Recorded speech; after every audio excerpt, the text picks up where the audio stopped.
Good morning, everyone. My name is Laia Lluch Molins, and I'm from Universitat Politècnica de Catalunya, Spain, and I'm here with my colleague Luís Pérez-Mañá from the Universitat Politècnica de Catalunya. Today we are presenting core design-based research on integrating simulation and formative peer assessment to foster evaluative judgments in clinical education. Higher education in health science faces a persistent challenge to prepare future professionals who can operate in complex, ethically sensitive and uncertain contexts. In clinical optometry particularly, students must develop far more than technical skills. They need professional judgment, they need empathy, they need to make decisions tailored to individual patients. And for example, students need to develop students' capacity to judge the quality of their own and others' clinical decisions. This last point is what we call evaluative judgment, and it's essential. Evaluative judgment is the capacity to make informed, reasoned decision about the quality of work, your work and others, against professional standards. In a professional context, this capacity is essential for autonomy, for lifelong learning, and for making good decisions independently. Research has shown us that developing evaluative judgments requires intentional pedagogical design. You can expect it to develop by accident. So in this case, peer assessment is a key strategy. When students actively interpret criteria, applying standards and articulate judgments about quality, something powerful happens. They develop deeper understanding, they internalize professional standards, they become more autonomous learner. But, and this is important, peer assessment alone is insufficient. So in this case, we integrate three elements into a coherent pedagogical model. This model was integrated in a course when we redesigned a course called Low Vision and Visual Rehabilitation. It's part of the Masters in Clinical Optometry at the Universitat Politècnica de Catalunya in Spain. And in this model, we have three elements. First of all, we use immersive experience learning using virtual and augmented reality glasses. Second, structured peer assessment guided by explicit assessment criteria. And third, iterative reflection and professional reasoning. These three elements don't play independently, they are woven together. And this immersive experience is not a technological add-on grave onto traditional teachings. It's the core learning environment, everything organized around it. And here, what the students experience.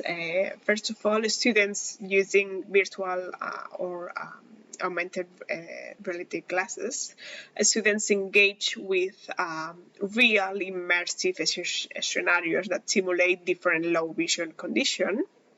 The conditions are real and the students' experience is immediate.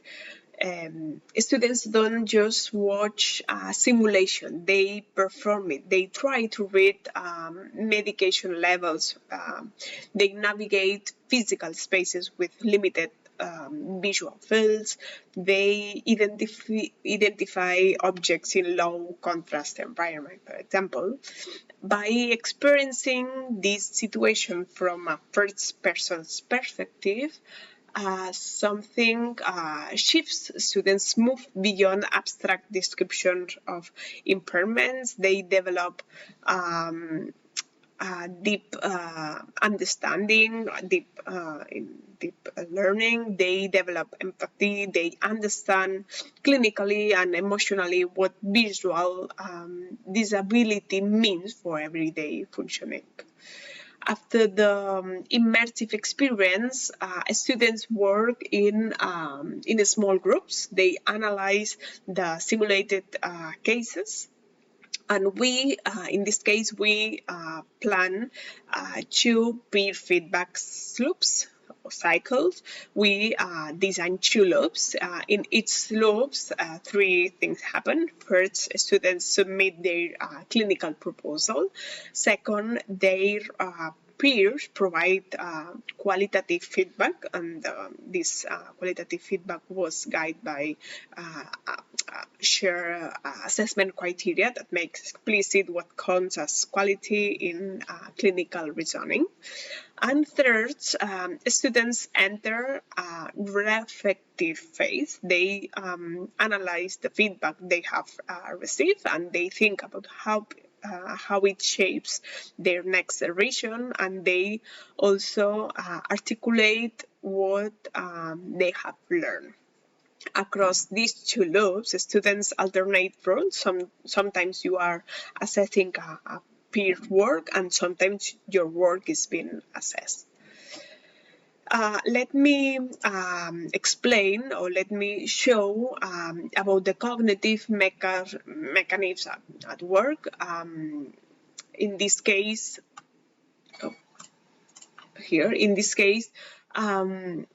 the first was comparison. For example, when you examine multiple approaches to the same clinical problem, you are making decisions about which is stronger and why. The second is justification, when you have to articulate why a clinical decision is sound. You are engaging in the reasoning that distinguishes expertise from more techniques. And the third is reflection, when you analyze this feedback and think about how it shapes your revision. You are engaging in the cognitive work that turns experience into learning. These 3 processes are central to developing evaluative judgment, and all design creates repeatedly and strongly opportunity for all 3 to happen. So to finish, what makes this novel? We are not proposing immersive learning that exists. We are not proposing peer assessment that exists. What is novel is the current integration. We position assessment not as a separate evaluate assessment tool to immersion. We position it as an integral learning process embedded between the immersive experience itself. Well, this design is can be replicated or can be transferred across different disciplines, any clinical or professional fields where the decision making, ethics, and professional standards are central. For example, this framework could be adapted. And this is a design proposal. We haven't yet implemented at the end of this phase, but the theoretical foundations are sound. The pedagogical logic is planned with a rigorous way. We believe that integrating immersive learning with structured formative peer assessment often or can be or can have a powerful pathway to develop the professional judgment that today's health professionals need. So we are excited to discuss this further. We are excited to explore how this model may be adapted across clinical and professional disciplines. Thank you so much.